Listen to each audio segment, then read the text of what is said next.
Okay mga kabayan, magandang hapon po sa inyo. Narito na naman po tayong muli para ipaalam sa inyo ang latest survey ng Pulse Asia ngayong January 2025. Marami na namang iiyak mga kabayan.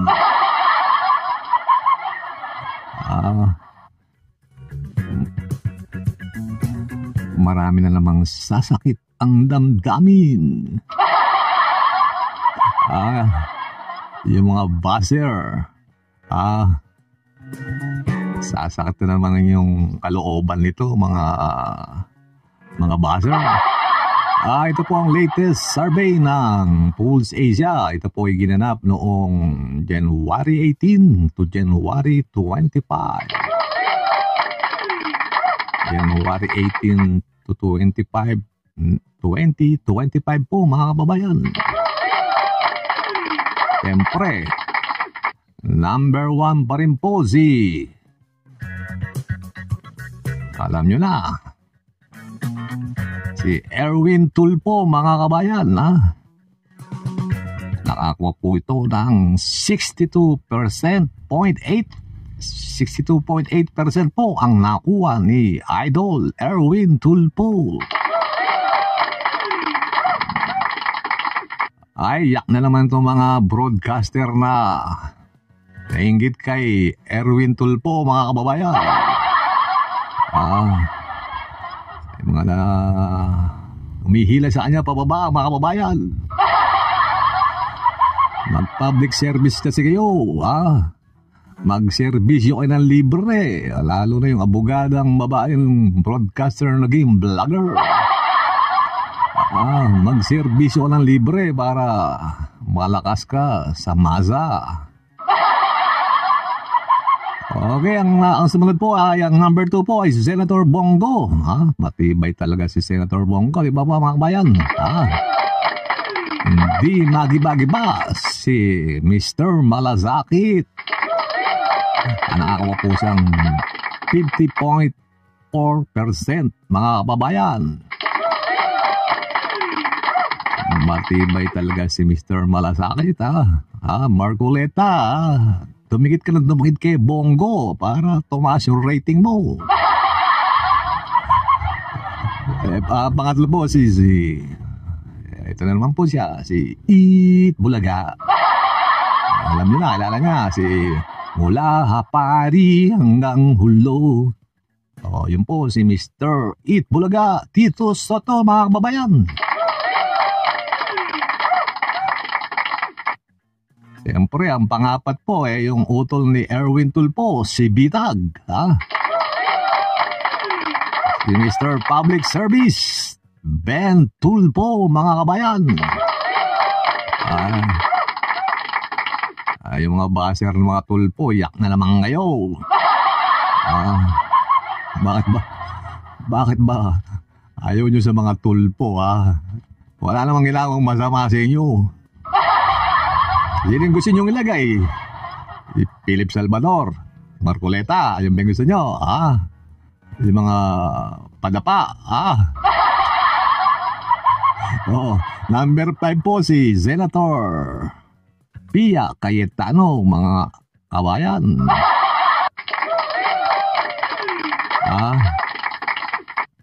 Number 6 po si Agimat. Marami din nagbabash dito. Bakit daw nasa unahan yung pangalan ni Senator Bong Revilla mga kabayan. Si Mr. Pogi Bong Revilla. Eto, maraming magtataka rito sa pampito po. Laging pampito, number 7 po siya. Maraming magre-react dito mga kabayan. Ang pampito po sa latest survey ng Pulse Asia, si Senator Amy Marcos. Sigurado maraming magtataka, ba't napunta sa number 7 si Amy Marcos mga kabayan? Marami na naiinis dito.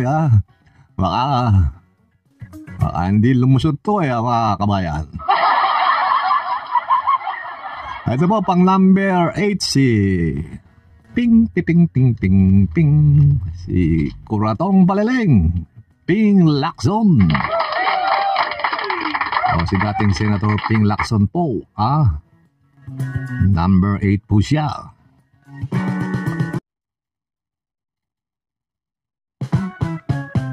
Ang pang-siyam naman po natin ay si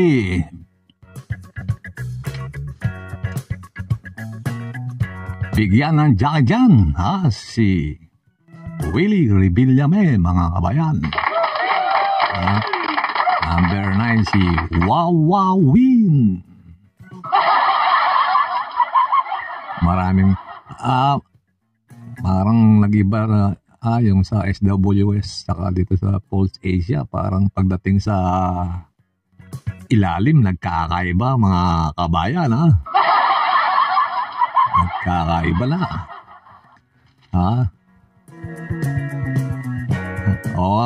Pansampo, Sumampa.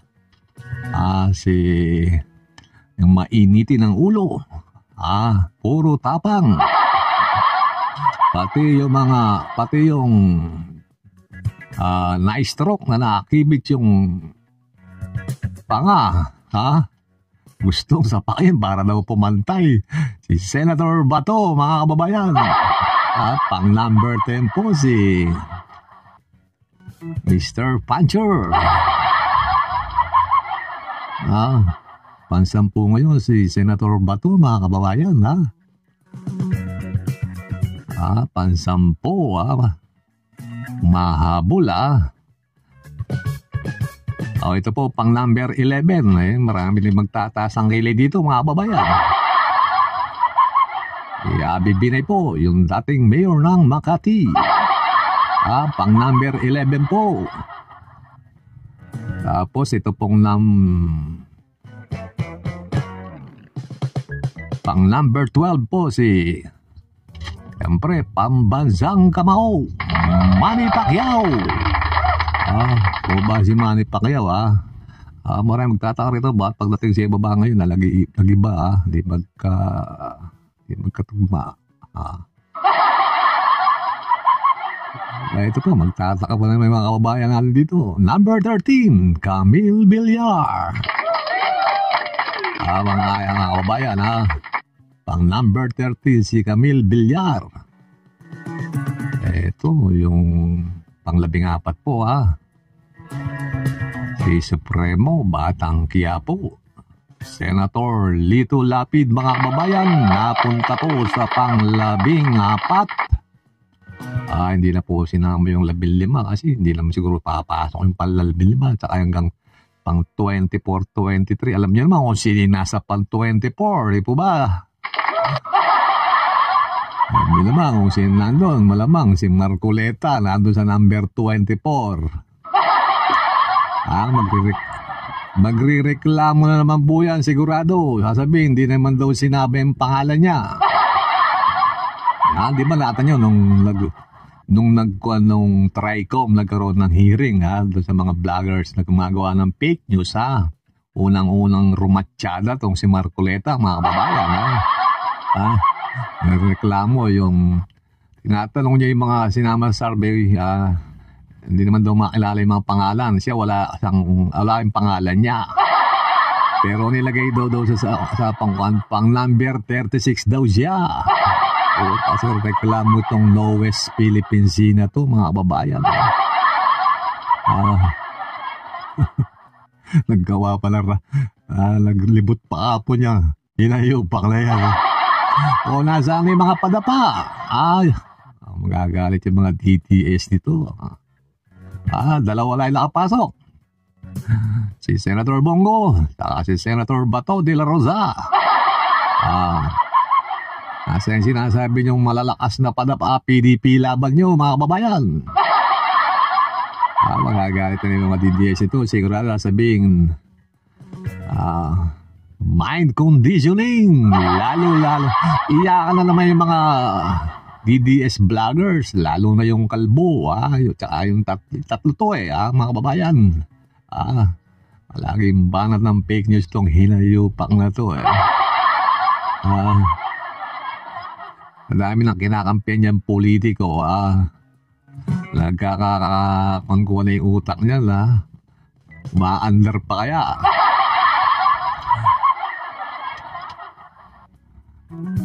O, paano niya, mga kababayan, alam niyo na kung sino yung iboboto niyo, yung impeachment, sabi kapapasok lang na balita, sabi ni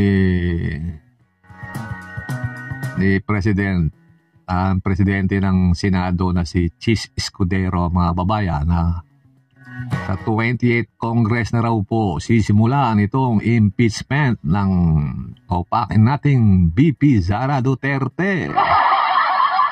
Yan po yung ginanap na conference po nila kanina, mga kababayan. Ayan, malamang sa malamang pagkatapos na ng eleksyon. Siyempre, mga kababayan, kailangan makapasok muna yung mga kandidato ng administrasyon ni BBM. Kasi kung ngayon alam nyo, kahit anong gawang investigasyon, ang magiging huling labanan talaga dyan, yan yung boto. Yung kakampi, yung mag-aabswelto, tsaka yung botohan po, mga kababayan. Kahit ano pa yung pagdadaldal, ano pa mga ebidensya, puro daldalan, yung boto pa rin po, yung masusunod doon, mga kababayan. Kaya magbobotohan ngayon, malamang, alam niyo naman, maray namamangka sa 2 ilong ngayon dahil mag-i-eleksyon, Parang nakakuha yung mga kamay nila, hindi sila makapirma, hindi sila makaboto ng no,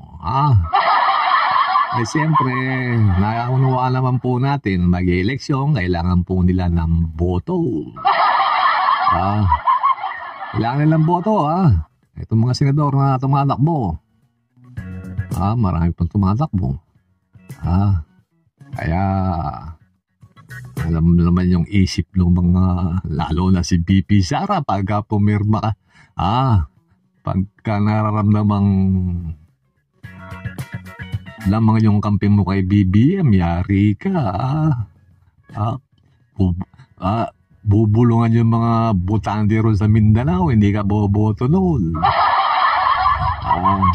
Kaya ako muna sila ngayon, mga kababayan, playing safe ka nga. Mahirap na. Siguro pagkatapos ng eleksyon, nagsipasok tong mga bagong pasok, ayan, malalakas na yung loob niyan. Wala na silang iniilagan. Kasi pag nanalo, kung mananalo naman tong lahat ng PDP, mga PDP laban na kandidato ni dating Pangulong Duterte, ay malaking chance ang maabswelto sa botohan. Napanaginip. hindi makapasok nga sa survey ito mga sana si Kingmaker, Big Rodriguez. Sinasabi ko na kasi inyo kay Marcoleta, hindi naman masamang mangarap.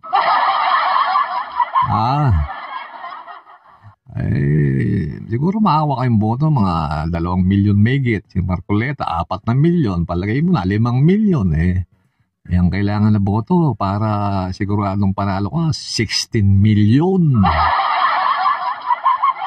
Kailangan mo maka 16 milyon, baka masyadong maraming botante, baka kulang pa, baka 17 milyon. Ngayon pambiyak yung unity team. Kaya malabo kayo. Okay lang. Libre naman mangarap. Pagpatuloy nyo lang yan. Okay mga babayan, hanggang dito na lamang po. Ayan po ang latest survey ng Pulsation. Ginanap po nitong January 18 hanggang 25. Ngayong 2025 mga kababayan. maging matalino po. Marami pong gustong maglingkod sa ating bayan, sa local man o sa national.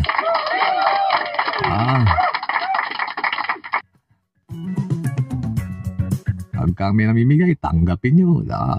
Bala kayo kung sinong gusto nyo boto. Basta kung sinong gusto mong boto, boto mo. Okay mga kababayan, mabuhay po kayo. Mabuhay ang Pilipinas.